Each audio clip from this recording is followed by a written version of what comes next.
বোন রে, আমার না ভীষণ ভয় করছে, দেখ কেমন ঘন জঙ্গল।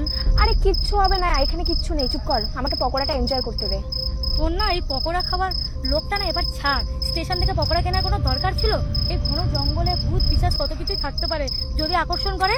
ভূত বলে কিচ্ছু হয় না, চল পকোড়া খেতে খেতে যাবো এবার, চল। হয়ে গেছে তো তোর পকোড়া খাওয়া, এই রাস্তাটাই তো। হ্যাঁ,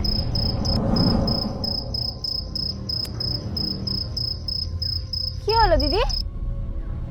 আরে উফ, তুই এই ভূতের সিরিয়ালগুলো দেখাবার বন্ধ কর, ভূত বলে কিচ্ছু হয় না, চল।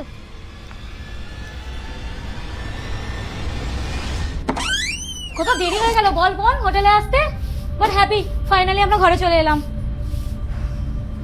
ঠিক আছে তুই রিল্যাক্স কর, তাহলে আমি ড্রেসটা চেঞ্জ করে আসছি।